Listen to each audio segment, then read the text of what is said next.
오늘은 보아스입니다. 성경의 인물들 80번째 인물 보아스입니다.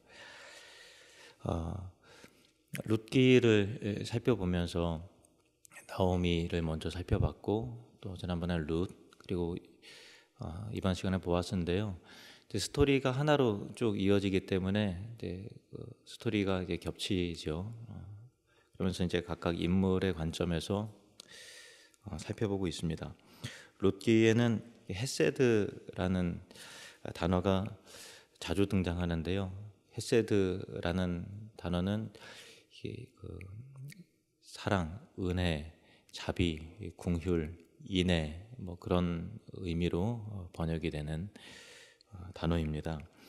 룻기 1장 8절에 보면은 나오미가 두 며느리를 축복하면서 여호와께서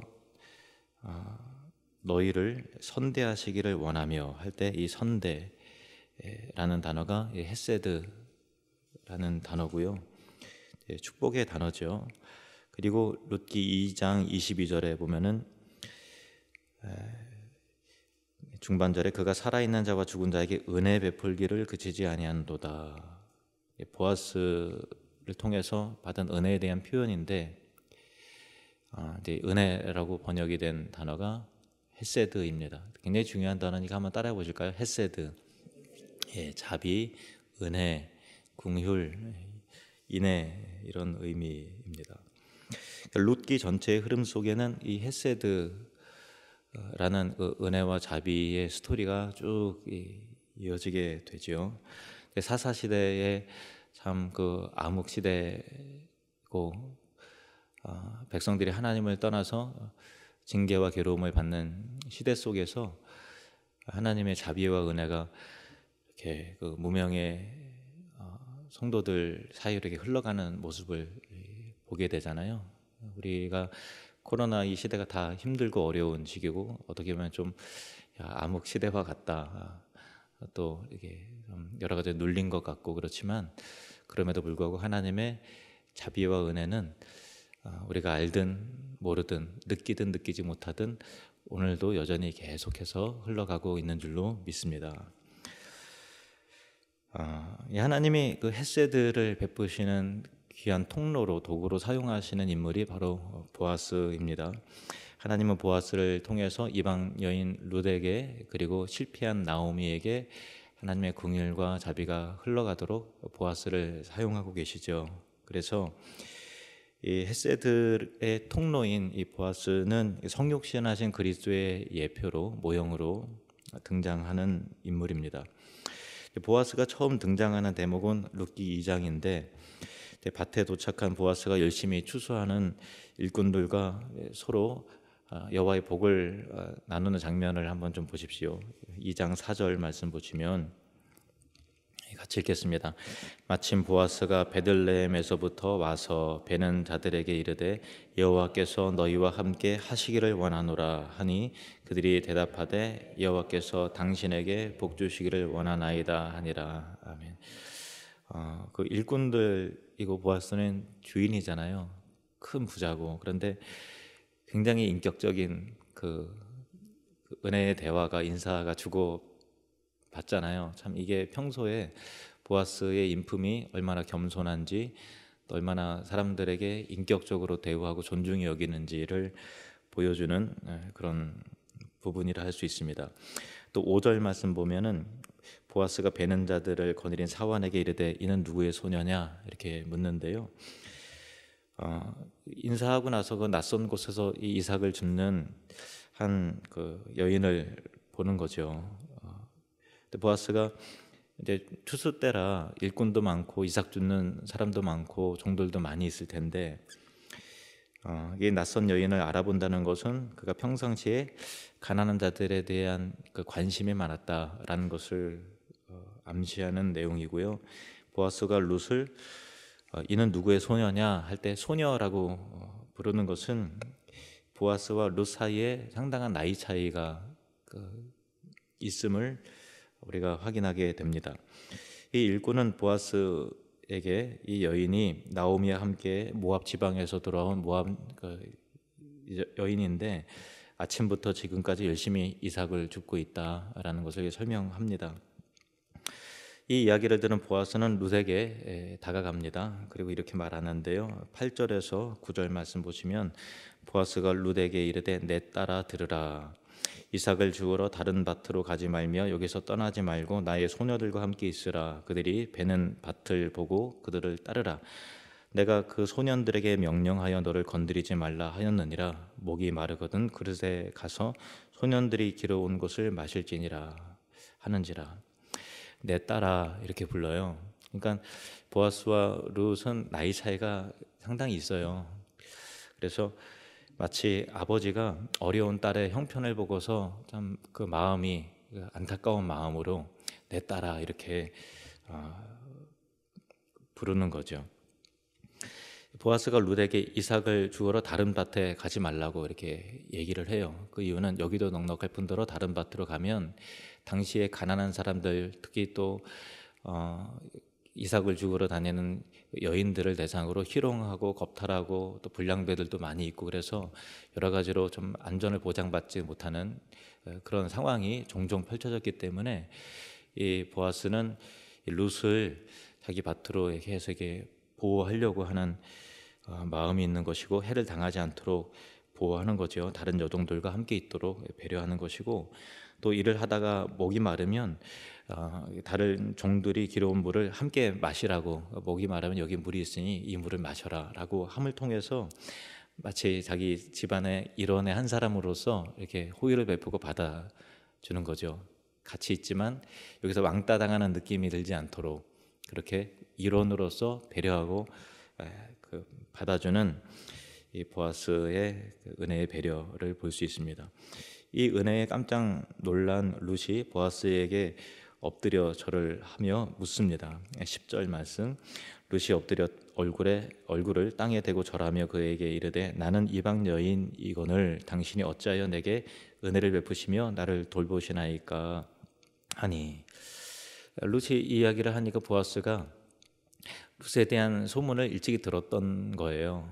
그래서 너에 대해서 내가 이렇게 알고 있다 하면서 하는 이야기가 이것입니다. 11절에서 12절 말씀 보시면 보아스가 그에게 대답하여 이르되 내 남편이 죽은 후로 내가 시어머니에게 행한 모든 것과 내 부모와 고국을 떠나 전에 알지 못하던 백성에게로 온 일이 내게 분명히 알려졌느니라. 여호와께서 내게 행한 일에 보답하시기를 원하며 이스라엘의 하나님 여호와께서 그의 날개 아래에, 여기 날개라는 단어는 지난 시간에 배웠죠. 카나프라는 단어입니다. 날개 아래에 보호를 받으러 온 내게 온전한 상 주시기를 원하노라 하는지라.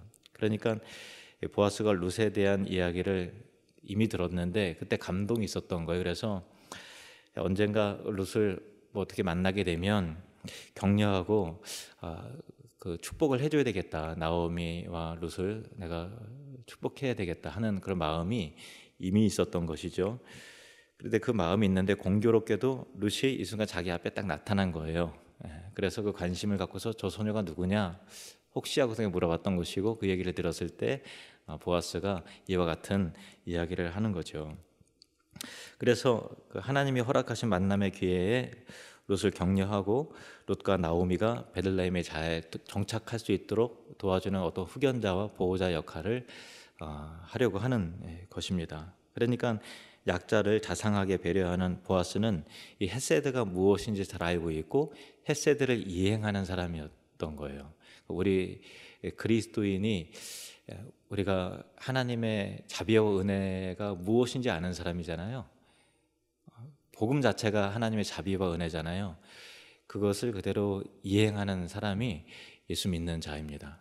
아는 헤세드를 나를 통해서 그 헤세드가 흘러가도록 하게 하는 사람이 예수 믿는 자이죠. 근데 이 모든 은혜는 어디로부터 시작되었는가 하면 3절, 4절 말씀 보시면 재미있는 단어가 두 개가 등장하는데 룻이 가서 베는 자를 따라 밭에서 이삭을 줍는데 우연히 엘리멜렉의 친족 보아스에게 속한 밭에 이르렀더라. 또 4절에 마침 보아스가 베들레헴으로부터 와서 타이밍이 딱딱 맞잖아요. 그러니까 우연히라는 거예요. 그러니까 우연이라고 하는 것은 이 룻이 인지하지 못하는 것 가운데 그에게 하는데 우연히 보아스의 밭에 이르렀고 정확한 타이밍에 보아스가 딱 등장을 하는 이 드라마의 감독이 하나님이시잖아요. 그러니까 우리 삶 가운데 우연처럼 보여지는 그 만남 가운데 하나님의 계획하심이 있고 섭리가 있다라는 거예요. 그러니까 우리 가족 안에서의 그 만남도 사랑하는 배우자를 만나고 내 사랑하는 자녀들을 만나고 우리가 내 자녀를 생산해낸 듯하지만 하나님께서 만나게 하시는 거잖아요. 그리고 저희 신앙의 공동체를 우리가 서로에게 만나고 하는 것이 우연히 이루어진 것이 아니라 우리는 인지하지 못하지만 우연히 또 마침 그때 하는 그런 기가 막힌 하나님의 섭리와 연결 가운데 가정도 이루어지고 신앙의 공동체도 이루어지고 그걸 통해서 또 하나님의 헤세드가 그런 그 우연처럼 보여지는 섭리를 통해서 하나님의 헤세드가 우리에게로 흘러가고 우리를 통해서 또 다른 사람에게 흘러간다라는 거죠. 그래서 이 신앙이라는 것은 하나님의 헤세드가 우리의 삶 속에서 임하는 것이 그 우연한 일과 우연한 만남으로 보여지지만 그 헤세드를 베푸신 하나님의 섭리와 손길을 관찰해내면서 감사하면서 찬송하면서 살아가는 것이 신앙의 삶입니다. 저와 여러분이 그런 그 헤세드의 관찰자가 되어서 하나님을 높이 찬송하는 은혜가 있으시기를 바랍니다. 점심때가 되었을 때 보아스는 룻을 불러서 이리로 와서 떡을 먹으라. 그리고 그냥 먹지 말고 여기 그 초에 떡을 찍어서 먹어라. 그래서 이렇게 양념이 돼서 먹을 수 있도록 배려하는 거죠. 참 따뜻한 마음을 보아스는 품는 것입니다. 그리고 점심이 끝나고 다시 추수가 시작이 되어 룻이 이삭을 주우러 일어날 때 일꾼들을 불러서 이 룻이 막 주울 때 책망하지 말고 오히려 곡식 다발해서 일부러 이제 나달들을 이제 뽑아서 더 많이 주울 수 있도록 이렇게 배려해라. 그렇게 그 명령을 내리는 거예요. 당시 어떤 밭의 주인들은 이삭 줍는 것을 금하는 사람들이 많았어요. 율법에 명시돼 있지만 그거 다 떨어진 거 주스면 그게 그만큼 자기에게 소득이 되는 거니까 못 죽게 한다든가 또 주스러 오는 사람을 괄세한다든가 또 그렇게 하는 사람이 많았는데 보아스는 룻을 위해서 일꾼들에게 지시를 내릴 정도로 섬세하게 헤세드를 베풀고 있는 것입니다. 그러니까 당시 율법이 규정하는 것보다 보아스는 훨씬 더 큰 자비를 베풀고 있는 것이죠. 보아스는 하나님의 사랑을 전달하는 예수 그리스도의 모형인 것입니다. 하나님은 우리에게 오늘도 넘치는 사랑을 베풀고 계십니다. 그리고 룻이 일한 후에 저녁에 돌아와서 주워 나른 곡식을 떠니까 그 양이 이와 같이 풍성했는데 17절 말씀 보시면 룻이 밭에서 저녁까지 줍고 그 주운 것을 떠니 보리가 한 에바쯤 되는지라. 한 에바라는 것은 22리터라고 그래요. 그래서 22리터는 두 사람이 열흘 이상 먹을 수 있는 큰 양인데 보리 수확의 시작부터 그 밀 수확이 마무리될 때까지는 7주간이 걸려요. 이스라엘은 이제 보리 수확의 시작부터 7주가 지나면 이제 밀 수확이 마무리가 되는 거죠. 그러니까 이삭 줍기는 이 7주 동안 하는 거예요. 그러면 하루에 한 에바의 곡식을 22리터가 되고 22리터는 두 사람이 열흘간 먹는 액수잖아요. 그러면 거의 50일 동안 곡식을 주울 거 아니에요. 한 에바씩 만약에 이렇게 수확하게 되면 이게 나오미와 함께 1년치 먹을 양식이 7주 동안 그렇게 주는 거죠. 그러니까 하루라도 배를 고르지 않도록 하나님이 그렇게 섭리 가운데 배려하시는 거죠. 그래서 고대 사회 속에는 노동자에게 하루 품삯이 하루 1리터에서 2리터 정도의 보리를 품삯으로 주었다고 하는데, 그러니까 노동자 하루 일하면 많이면 2리터를 주는 거예요. 그런데 이 룻은 하루에 22리터를 담아온 거예요. 그러니까 무거우니까 한꺼번에 한 번에 뭐 날았을 수도 있지만은 뭐 두세 번 왔다 갔다 했을 수도 있겠죠. 그러니까 이 고대 사회의 인식에서 이 룻기가 고대에 기록된 이 룻기를 읽어볼 때 와, 이렇게 많이 하고서 깜짝 놀랄 만큼의 그 풍성한 그 보리와 밀을 이게 주었다는 것에 그 감탄을 금할 수 없는 그런 장면인 것입니다. 하나님의 은혜는 헤세드는 언제나 풍성하고 넉넉합니다. 룻이 7주 동안 주었던 곡식이 나오미와 함께 1년 365일을 배부리 먹을 수 있는 양이었다고 하니 하나님은 우리가 하루하루 먹고 사는 것도 넉넉히 주시고 일용할 양식을 주시고 입을 수 있는 옷이 있고 잠을 잘 수 있는 집이 있는 것도 또 사랑하는 가족을 주시고 또 주의 교회를 주셔서 신앙의 공동체를 만나게 하시는 것도 하나님의 넉넉한 헤세드요 사랑의 은혜인 줄로 믿습니다. 룻이 가져온 곡식을 보고서 깜짝 놀란 나오미에게 룻은 있었던 이야기를 하는데 나오미는 룻의 이야기를 듣고 그가 남편 엘리멜렉의 친족으로서 우리의 기업을 물을 수 있는 자다. 이 보아스가 그런 인물이다라는 것을 설명을 합니다. 그리고 이 장은 이렇게 마무리가 되는데요. 23절 말씀 보시면은 이에 룻이 보아스의 소녀들에게 가까이 있어서 보리 추수와 밀 추수를 마치기까지 이삭을 주우며 그의 시어머니와 함께 거주하니라. 그러니까 룻이 보리 추수가 시작이 될 때부터 밀 수확이 마무리될 때까지 7주 동안 날마다 보아스의 밭에 가서 주었던 것이죠. 약 50일 정도 이렇게 주었는데 이제 6에서 7주 정도가 이제 지나게 되는 시점이에요. 그리고 추수가 이제 마무리되죠. 근데 룻은 이삭 쫓기를 더 이상 하지 않아도 되는 상황이에요. 이제 1년치 먹을 양식이 이제 창고에 쌓여졌을 거예요. 그러니까 더 이상 보아스의 밭에 나갈 필요가 없죠. 근데 이 타작마당이 이제 곧 시작이 되는데 룻은 타작하는 데는 갈 필요가 없는 거죠. 추수할 때만 가는 거니까 타작은 이제 괜히 나갈 필요가 없는 건데 이제 룻은 다시는 이제 보아스를 만날 수 없는 기회가 더 이상 없을 수 없는 그 기회 마지막 이제 상황인 거예요. 나오미가 7주 동안 많은 고민을 했을 거예요. 며느리 룻을 위해서 더 나은 결정이 과연 무엇일까? 나를 위해서 여기까지 따라온 며느리를 위해서 내가 할 수 있는 것이 무엇일까? 정말 길을 하나님께 은혜와 자비를 구하면서 기도하고 또 고민했을 것입니다. 그리고 나오미는 룻을 자신의 딸처럼 애틋한 마음으로 부르며 이렇게 말합니다. 3장 1절에서 5절 말씀 보시면은 룻의 시어머니 나오미가 그에게 이르되 내 딸아 이렇게 불러요. 내 딸아 내가 너를 위하여 안식할 곳을 구하여 너를 복되게 하여야 하지 않겠느냐. 내가 함께 하던 하녀들을 둔 보아스는 우리의 친족이 아니냐. 보라 그가 오늘 밤에 타작마당에서 보리를 까불리리라. 그런즉 너는 목욕하고 기름을 바르고 의복을 입고 타작마당에 내려가서 그 사람이 먹고 마시기를 다 하기까지는 그에게 보이지 말고 그가 누울 때에 너는 그가 눕는 곳을 알았다가 들어가서 그의 발치 이불을 들고 거기 누우라. 그가 내 할 일을 내게 알게 하리라 하니 룻이 시어머니에게 이르되 어머니의 말씀대로 내가 다 행하리이다 하니라. 이렇게 말하죠.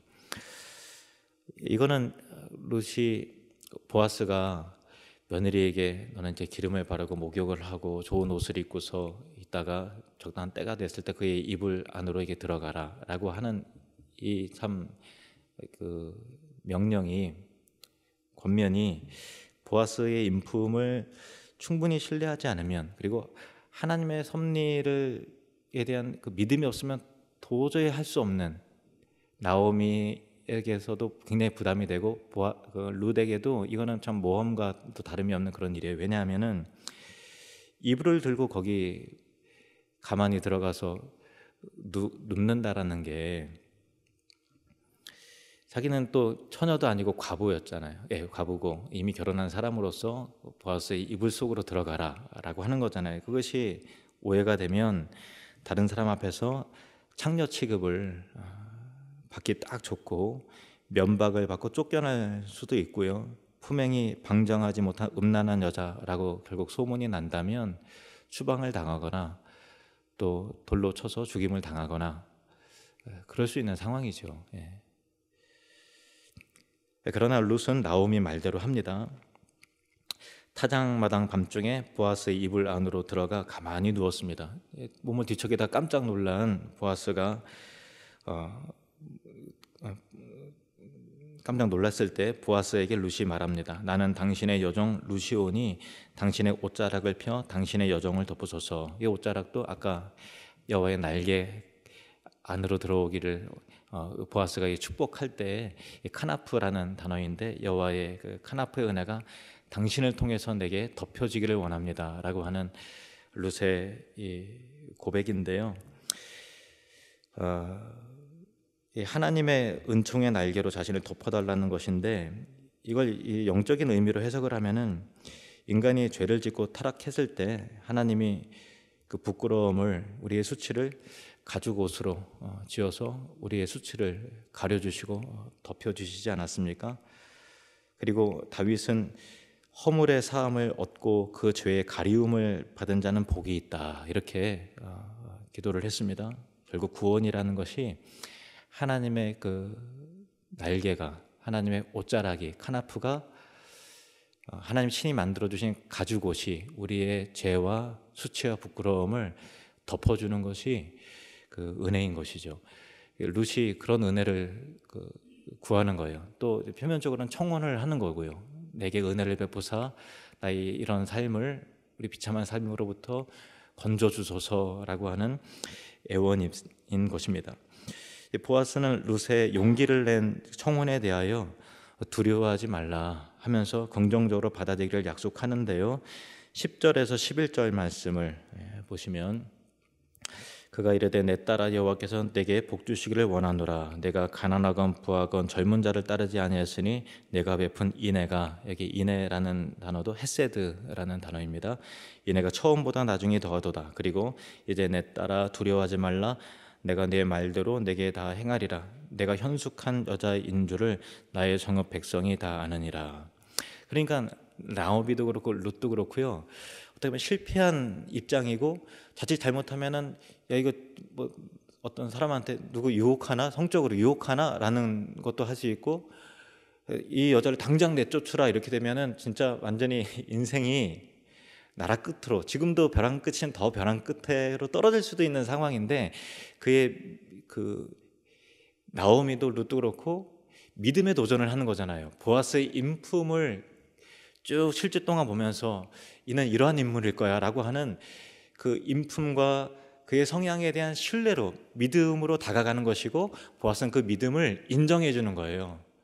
인정해 주는 거예요. 그러니까 하나님도 우리의 믿음을 인정해 주신다라는 거예요. 우리의 믿음을 받아주신다. 룻을 안심시키면서 내가 이렇게 했지만 이것이 너가 현숙한 여인이라는 걸 성읍도 알고 나도 안다. 너의 진심을 내가 안다. 이렇게 인정해 주는 거죠. 여기서 이제 내가 베푼 인애라고 이렇게 10절에 되어 있는데, 이걸 룻의 인애를 말하는 거예요. 룻에게도 헤세드가 있다는 거예요.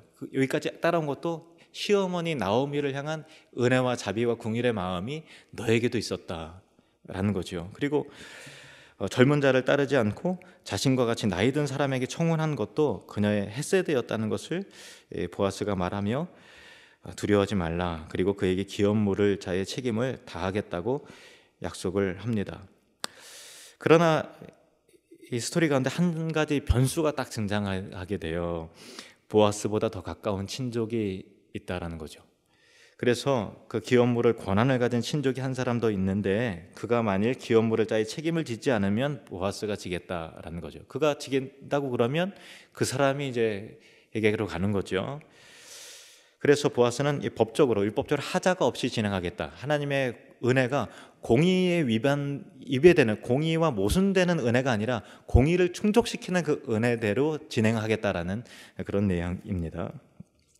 이제 4장에는 이제 보아스가 그 기업 물을 자에게 다가가 만나는데, 4장 1절에서 4절을 보시면은 보아스가 성문으로 올라가서 거기 앉아 있더니 마침, 여기 또 마침 그래 나와요. 하나님의 섭리가 딱딱 맞죠.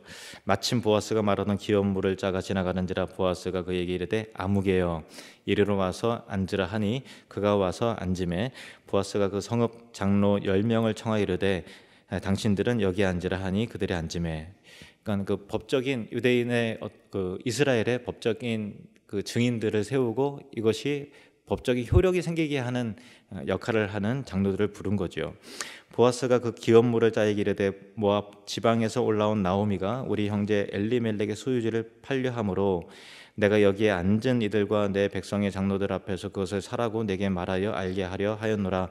만일 내가 물으려면 물으려니와 만일 내가 물으지 아니하려거든 그에게 내게 구하여 알게 하라. 내 다음은 나요 그 외에는 물을 자가 없느니라 하니 그가 이르되 내가 물으리라 하는지라. 그 사람이 물은다 이랬어요. 여기서 이제 큰일 났어요, 그죠? 근데 기업 물을 자가 그 아무개와 보아스밖에는 없어요. 이제 근데 그 아무개가 그럼 내가 물겠다라고 하는 거예요. 여기서 이제 읽는 독자들의 긴장감이 도는 거죠. 보아스한테 이게 결혼 시집 가야 되는데 그런 마음이 드는데 물은다 그러니까 어떡하지 하는 마음이 드는 거죠. 근데 그 아무개가 서슴없이 기업을 물으겠다고 한 이유는 어떤 계산인가 하면은 유대인에서는 명예가 굉장히 중요하잖아요. 그래서 내가 기업 물겠다면 자기의 명예가 보존이 되지만 자기도 손해가 또 아닌 것이 나오미는 남편도 없고 자식도 없어요. 그러면 나오미가 죽으면 다시 그 기업은 가장 가까운 친족에게인 자기로 오죠. 그러니까 일시적으로 뭔가 율법을 충족시키는 명예는 하지만 손해는 안 보는, 결과적으로 손해는 안 보는 나에게로 오니까 그런 의미에서 그럼 내가 하지 뭐 이렇게 된 거죠. 그랬더니 이제 보아스가 이게 어떤 의미인지 다시 한번 설명을 합니다. 5절에서 6절 말씀 보시면 보아스가 이르되 내가 나오미의 손에서 그 밭을 사는 날에 곧 죽은 자의 아내 모압 여인 룻에게서 사서 그 죽은 자의 기업을 그 이름으로 세워야 할지니라 하니 그 기업물을 자가 이르되 나는 내 기업에 손해가 있을까 하여 나를 위하여 물으지 못하노니 내가 물을 것을 내가 물으라 나는 물으지 못하겠노라 하는지라. 이렇게 돼 있어요. 무슨 의미인가 하면요, 기업 물을 자가 이제 나에게 손해가 없을 줄로 했는데 보아스가 설명을 합니다. 이것이 그런 의미가 아니라 나오미의 며느리가 이곳에 같이 왔는데 그녀를 받아들여서 자녀를 낳으면 이 자녀가 나오미의 또 입양 아들이 되어서 죽은 엘레멜렉의 기업을 잇게 하니 너희 아들이지만 내 아들이 아니요 엘리멜렉의 아들이 되어서 그 기업이 그의 가게 그 기업으로 계속해서 대대로 이어져야 될 줄로 영원히 그거를 주어야 된다라는 그 의미를 하는 거예요. 그랬더니 그러면 이건 내 손해잖아. 나는 그렇게 할 수는 없어. 이렇게 이게 쉽게 말하면 내가 미쳤어 그렇게까지 하게 이렇게 되는 거예요. 그래서 보아스가 받아들이는 내용인데 여기서 잘 보세요. 기업 물을 자가 이 아무개가 보아스 딱 둘밖에 없잖아요. 이것이 율법과 복음의 관계를 설명하는 내용이에요. 구원의 방법은 율법과 복음이에요. 율법과 복음인데 율법은 좋은 것이지만 한계가 있어요. 율법이 해내지 못하는 거예요. 그 사람이 서로 간에 쌍방 간에 계약한 것 이상의 책임을 지는 거 아니에요. 그냥 차가운 거래만 있는 것이지 이렇게 하면 내가 이렇게 하겠다, 내가 이렇게 하니 당신이 이렇게 하시오라고 하는 쌍방 간의 이행만 있는 것이지 내가 더 넉넉하게 자비를 베푼다거나 내가 그 사람을 위해서 내가 어떻게 해주겠다라는 것이 율법에는 없잖아요. 그러니까 율법이 갖는 그 한계예요. 그러나 율법이 못하는 것을 그리스도께서 하시죠. 복음이 하는 거죠. 그래서 이 복음은 율법 이상의 은혜와 자비가 이 보아스를 통해서 헤세드가 흘러가고 있다. 이 구원이라는 것이 율법과 이 복음을 우리에게 두셨지만 율법에는 한계가 있다라는 것을 이 말씀을 통해서 우리에게 깨닫게 하는 것이죠. 그러니까 복음이라는 것은 일방적이고 무조건적이고 희생적이에요. 보아스가 행하는 게 이거잖아요. 손해가 나는 줄 알면서 감수하며 들어가는 거잖아요. 순전히 나오미와 룻을 위해서 그렇게 감수한다라는 거예요. 값없는 사랑으로 은혜가 베풀어지는 것이 바로 복음이죠. 지난 고난주간에 베다니의 마리아가 예수님의 장례를 기념하면서 준비하면서 300데나리온이 되는 그 값비싼 향유를 깨뜨려서 예수님에게 머리부터 발에 이르기까지 부었고 자기의 머리를 그걸 닦았잖아요. 그래서 복음이 전파되는 것에 이 여자가 행한 일도 같이 전파되어야 하는 것은 이 여자의 섬김이 그토록 고상하고 귀하다라는 의미도 있지만 이것 자체가 복음이라는 거예요. 하나님께서 우리를 위해서 베풀어준 사랑이라는 것이 자기 아들을 깨뜨리셔서 그 안에 있는 엄청난 희생과 고귀한 은혜를 우리를 머리부터 발까지 완전히 적셔주시는 그 은혜가, 완전히 적셔주시는 은혜가 주변에 봤을 때 이런 낭비가 어딨냐, 이런 소모적인 허비가 어딨냐, 이 비싼 거를 이렇게 콸콸 부어버리냐라고 하는 깜짝 놀랄 만한 그 헤세드가 예수 그리스도의 육체가 찢어지고 깨어지면서 그 피가 완전하게 소모되고 낭비되는 것 같이 우리를 완전히 감싸주시고 우리를 회복시켜 주시는 그 은혜가 그리스도의 은혜였던 것 같이, 이 복음의 메시지가 바로 그런 은혜인 것 같이 하나님의 엄청난 낭비적 사랑과 은혜가 예수 그리스도의 죽으심인 거죠. 복음이란 그런 것입니다. 이익을 계산하는 사람과 대조되어 보아스의 결단과 사랑이 희생적 헤세드였음을 하나님께서 보여주심을 통해서 그리스도의 헌신적 사랑을 이 가운데서 우리에게 암시하시고 깨닫게 하시는 내용인 것이죠. 결국 보아스가 기업물을 자로서의 책임을 담당하기로 성읍 장로들 앞에서 확정하였고 엘리멜렉과 나오미 부부의 기업이 끊어지지 않게 했다라는 것입니다. 그래서 이렇게 룻기는 마무리가 되는데요. 룻기 4장 13절에서 17절 말씀 보시면, 이에 보아스가 룻을 맞이하여 아내로 삼고 그에게 들어갔더니 여호와께서 그에게 임신하게 하심으로 그가 아들을 낳은지라. 이것도 자동으로 낳는 게 아니라 하나님이 임신하게 하셔서 아들을 낳은 거예요. 하나님의 섭리인 거죠. 여인들이 나오미에게 이르되 찬송할지로다 여호와께서 오늘 내게 기업 물을 자가 없게 하지 아니하셨도다. 이 아이의 이름이 이스라엘 중에 유명하게 되기를 원하노라. 이 빨간 글씨 우리 같이 한번 읽겠습니다. 시작. 이 아이의 이름이 이스라엘 중에 유명하게 되기를 원하노라. 이렇게 축복하는 거예요. 그리고 15절에 이는 내 생명의 회복자이며 내 노년의 복량자라. 이 아이가 태어남을 통해서 너의 인생이 바뀌었다라는 거예요. 생명의 회복자이며 이 아이가 내 눈의 복량자가 되어서 너를 안전하게 지켜줄 것이다. 곧 너를 사랑하며 7 아들보다 귀한 내 며느리가 낳은 자로다 하니라. 나오미가 아기를 품에 품고 그의 양육자가 되니 그의 이웃 여인들이 그에게 이름을 지어주되 나오미에게 아들이 태어났다 하여 그의 이름을 오벳이라 하였는데 그는 다윗의 아버지인 이새의 아버지였더라. 이제 오벳이죠. 오벳이 이 아이가 이스라엘 중에 유명한 자가 될 것이다 이렇게 축복을 했잖아요. 오벳. 그리고 이 아이라는 것은 결국은 이 오벳을 통해서 나오게 될 그 계보의 중요성을 말하는 것이죠. 다윗이 이 땅 가운데 있게 되었고 다윗의 후손으로 오신 예수 그리스도가 참 이와 같은 섭리와 은혜 가운데 우리에게 주신 바 된 이 헤세드의 은혜가 룻기의 스토리인 것입니다.